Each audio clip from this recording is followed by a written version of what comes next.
का ये जानना बहुत जरूरी था कि 3 साल पहले उसके पीछे जो लोग पड़े थे वो कौन थे। उसको कहीं ना कहीं लग रहा था कि वो मार्शल आर्ट के स्टेज 2 के लोग थे, पर फिर भी उसे इस बात का पूरा भरोसा नहीं था। अक्षय मनाली के मार्शल आर्ट क्लब का सबसे पुराना मेंबर था। अगर सुशील अक्षय से दोस्ती कर लेगा तो आहान को अपने दुश्मन के बारे में आसानी से पता चल सकता था।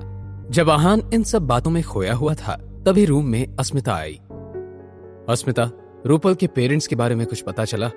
यस यंग मास्टर, अभी जो खबर मिली है उसके मुताबिक रूपल के पेरेंट्स मिस्टर अनुज और मिसेस ललिता ने जो वाइन बनाई थी उसमें कोई प्रॉब्लम नहीं थी। दरअसल उनकी डिस्ट्रीब्यूटर के साथ बहस हो गई थी, जिसकी वजह से उसने उनकी वाइन में कुछ मिला दिया था और एक बूढ़े आदमी को बेच दिया। उसको पीते ही उस बूढ़े आदमी को हार्ट अटैक आया और इससे पहले कि वो हॉस्पिटल पहुंचते उसकी मौत हो चुकी थी। अच्छा, तो क्या उस बूढ़े आदमी की फैमिली बहुत पावरफुल है? इस आदमी का बेटा शर्मा फैमिली का दामाद है और सिर्फ इतना ही नहीं, उसके पॉलिटिकल और मिलिट्री कनेक्शन भी बहुत है। शर्मा फैमिली, वही शर्मा फैमिली जो टॉप 5 फैमिलीज में आती है मनाली के? Yes young master. ये सब सुनने के बाद आहान कुछ सोचने लगा। समझ गया, इस शर्मा फैमिली से डील करने के लिए कोई तिगड़म निकालना ही पड़ेगा। अब तुम जा सकती हो अस्मिता। Thank you. अस्मिता वहां से चली गई। लगभग रात होने वाली थी। आहान ने शनाया को कॉल करने के लिए जैसे ही फोन उठाया, फोन बजने लगा और शनाया का नाम फ्लैश होने लगा। हाय हबी, कैसे हो तुम? I am fine. अभी मैं तुम्हारे बारे में ही सोच रहा था। रियली? यस। काश तुम यहाँ होती। ओह हबी, अब तुम मुझे इतना मिस कर रहे हो तो मैं तुम्हें बता देती हूँ कि मैं मनाली पहुँच गई हूँ। अमेजिंग। तुम बताओ तुम कहाँ हो, मैं अभी आता हूँ तुम्हें लेने। यस मिस्टर आहान, मैं अभी मनाली बस स्टॉप पर हूँ। मैं 15 मिनट में पहुंचता हूँ, तुम मेरा वहीं इंतजार करना। आहान जल्दी से अस्मिता के ड्राइवर और गाड़ी लेकर बस स्टॉप की तरफ गया। जब वो बस स्टॉप पहुंचा तो उसने देखा कि शनाया और रूपल कुछ लोगों से घिरे हुए थे। दोनों के चेहरे पर इरिटेशन और इम्पेशंस था। आप दोनों कितनी खूबसूरत हैं। हमें कोई इंटरेस्ट नहीं है, आप प्लीज जाइए यहाँ से। उस आदमी ने फिर से उन्हें समझाना चाहा, पर इस बार बीच में एक यंग लड़का आ गया। अंकल, क्या आपको समझ नहीं आ रहा था कि ये लेडीज आपसे क्या कह रही हैं? वो लड़का ज्यादा बड़ा नहीं था। उसने ऊपर से नीचे तक ब्रांडेड कपड़े और शूज पहने हुए थे। इस बात से तुम्हारा क्या लेना देना, पर मुझे नहीं लगता कि इनको आपकी मदद की जरूरत है। और वैसे भी आप जैसे एजेंट कैसे होते हैं ये सब जानते हैं। तुम में इतनी हिम्मत। देखिए अंकल, यहाँ से चले जाइए वरना मुझसे बुरा कोई नहीं होगा। अपनी बेइज्जती होता देखकर वो आदमी वहां से चला गया। और भी जो लोग शनाया और रूपल से बात करना चाहते थे चुपचाप वहां से खिसक लिए। फाइनली अब शांति है। माय ब्यूटीफुल गर्ल्स, मेरा नाम आयुष है और मैं अब्रॉड पढ़ाई कर रहा हूँ। बस अभी अभी यहाँ आया हूँ। अगर आप फ्री हैं तो मेरे साथ मनाली घूमेंगी? मेरे हस्बैंड बस आते ही होंगे। तभी आहान वहां आया। उसके हाथ में बहुत खूबसूरत फूल थे। शनाया। आहान। आहान थोड़ा सरप्राइज हो गया। जब शनाया ने आहान को छोड़ा तब उसने वो फूल देते हुए कहा, beautiful flowers for my beautiful baby. Rupal की तरफ देखते हुए आहान ने पूछा, तुम यहाँ कैसे रूपल? मुझे मम्मी पापा की बहुत चिंता हो रही थी। मैंने ऑलरेडी किसी को भेज दिया है अंकल आंटी के बारे में पता करने के लिए। तुम इसके बारे में इतना मत सोचो। चलो अब चलते हैं, ड्राइवर वेट कर रहा है। इससे पहले शनाया और रूपल कुछ कह पाते, आयुष ने मजाक उड़ाते हुए कहा, ड्राइवर, तुम खुद एक ड्राइवर लगते हो। मैं ड्राइवर रख सकता हूँ या नहीं, इससे आपको क्या लेना देना है? आप बीच में इंटरफेयर क्यों कर रहे हैं? मेरा कोई लेना देना नहीं है, पर इन खूबसूरत लड़कियों को लेना देना है। अगर मैं गलत नहीं हूं तो तुम्हारा ड्राइवर कोई एक्टर होगा जो ड्राइवर की एक्टिंग करेगा, और तुम्हारी कार भी कोई खास नहीं होगी। तुमने बिल्कुल सही कहा, तुम तो बहुत स्मार्ट हो। अब अपनी ये स्मार्टनेस कहीं और जाकर दिखाओ। आहान ने कैजुअली जवाब दिया। फिर शनाया और रूपल को देखते हुए कहा, चलें।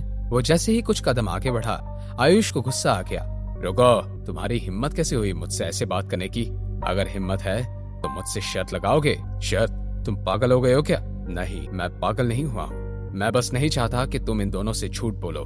अब बताओ, शर्त लगाओगे मुझसे? कैसी शर्त? तुम्हारा ड्राइवर एक एक्टर है और तुम्हारी कार भी अच्छी नहीं है। आहान को अब गुस्सा आने लगा था। उसने अलग अलग चेहरे बनाना शुरू किया। जाने दो आहान, पता नहीं ये क्यों पीछे पड़ गया है। शनाया की बात मानकर वो फिर वहां से जाने लगे, पर आयुष को अब भी चैन नहीं था। उसने फिर से उन्हें रोका और कहा, मुझे तुम्हारी कार देखनी है। अब शनाया, आहान और रूपल इरिटेट हो चुके थे। चलो, मैं तुम्हें अपनी कार दिखाता हूँ। इस वक्त शनाया बिल्कुल शॉक थी। आहान के पास कार? ये कैसे पॉसिबल था?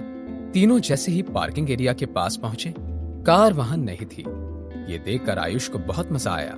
उसे आहान को झूठा साबित करने का मौका मिल गया था। आहान, शनाया, रूपल और आयुष जैसे ही पार्किंग एरिया के पास पहुंचे, कार वहां नहीं थी। ये देखकर आयुष बहुत खुश हुआ क्योंकि उसे आहान को झूठा साबित करने का मौका मिल गया था। आहान परेशान हो गया था। उसने कूल होते हुए कहा, ड्राइवर आसपास कहीं गया होगा, अभी बस आता ही होगा। आयुष, ये लोग तुम्हारे दोस्त हैं? दीदी, क्या आपको लगता है ये मेरे दोस्त ऐसे होंगे? दी यू नो, इसने ऐसे कपड़े पहने हैं और फिर भी कह रहा है कि इसके पास लग्जरी कार और ड्राइवर है। Can you believe it?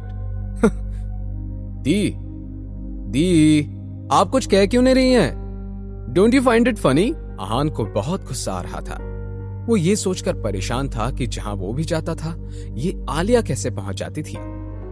Mister Aahan, I am really sorry, मेरा पेट सही नहीं लग रहा था, इसलिए। इट्स ओके, आहान ने बहुत कामली कहा। Thank you mister Aahan. Aahan ने ड्राइवर को पहले ही कह दिया था कि वो उसे यंग मास्टर कहकर ना बुलाए और इस बात की अच्छे से वो गांठ बांध ले। ब्रदर, क्या ये कार तुम्हारी है? नहीं, रेंट की है। भाई, आप मजाक क्यों कर रहे हैं? ऐसा कौन होगा जिसे गाड़ी रेंट पर देनी पड़े? पैसों की कमी तो मुझे ही है, तुम तो देख ही सकते हो ना, मेरे कपड़े ऐसे हैं। नहीं भाई, मैं तो बस आपके साथ मजाक कर रहा था, इसे अपने दिल पे मत लगाइए भाई। आहान को उससे बात करने में कोई दिलचस्पी नहीं थी। वो शनाया और रूपल की तरफ मुड़ा और बोला, चले। दोनों ने हामी में अपनी गर्दन हिला दी। फिर तीनों गाड़ी में बैठे और गाड़ी स्पीड से वहां से निकल गई। उनके जाते ही आलिया ने आयुष की तरफ गुस्से से देखा और अपने दांत पीसते हुए कहा, स्टूपिड आयुष, तुम्हें पता है कि 2 दिन में उस आदमी ने मनाली में क्या क्या कर दिया है? उसने रजत चौधरी और अभिषेक चोपड़ा का एक एक हाथ तोड़ दिया था वशिष्ठ हाउस में। Do you understand what that means? दोनों फैमिलीज उसके सामने कुछ भी नहीं है। आयुष का चेहरा डर के मारे पीला पड़ गया था। दीप, क्या वो मेरे साथ भी ऐसा कुछ कर सकता है? वो मुझे मारेगा तो नहीं ना? आई डोंट थिंक सो वैसा कुछ करेगा। वो तुम्हें माफ कर देगा। इतनी छोटी बातों पे वो ज्यादा ध्यान नहीं देता है। उधर शनाया के मन में बहुत सारे सवाल थे। वो लगातार आहान को देख रही थी। आखिरकार उसने पूछ ही लिया, आहान, ये कार किसकी है? ये मत कहना कि ये तुम्हारी क्लासमेट की कार है। मैं तुम्हारे क्लासमेट्स को जानती हूं। Tell me the truth. Shanaya, I promise मैं तुम्हें टाइम आने पर सब कुछ बताऊंगा। इतना सुनकर शनाया ने प्यार से अपना हाथ आहान के हाथ पर रख दिया। ये सब देखकर रूपल बहुत खुश थी। उसके बाद वो तीनों एक रेस्टोरेंट में पहुंचे। लंच करने के बाद शनाया ने कहा, चलो शॉपिंग करने चलते हैं। तुम लोग चले जाओ, मैं तुम्हारे बीच में कबाब में हड्डी नहीं बनना चाहती। मुझे तो मेरी ब्यूटी स्लीप चाहिए। फिर शनाया और आहान वहां से चले गए। दोनों फिर एक शॉपिंग सेंटर पहुंचे जहां हर तरह के ब्रांड्स अवेलेबल थे। वो जैसे ही वहां पहुंचे, वो एक औरत से टकराए। वो बहुत हाई फाई थी।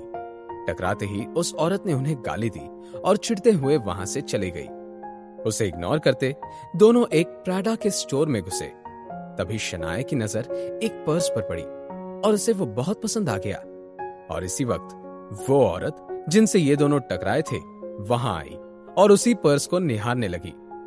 दोनों में पर्स लेने के लिए आई कांटेक्ट हुआ और दोनों एक दूसरे को गुस्से से देखने लगे। अब आगे क्या होगा? ये पर्स कौन खरीदेगा? जानने के लिए देखिए अगला एपिसोड सिर्फ पॉकेट एफएम के यूट्यूब चैनल पर। और सीक्रेट अमीरजादा के सारे एपिसोड्स को सुनने के लिए डिस्क्रिप्शन में दी हुई लिंक से डाउनलोड कीजिए पॉकेट एफएम ऐप।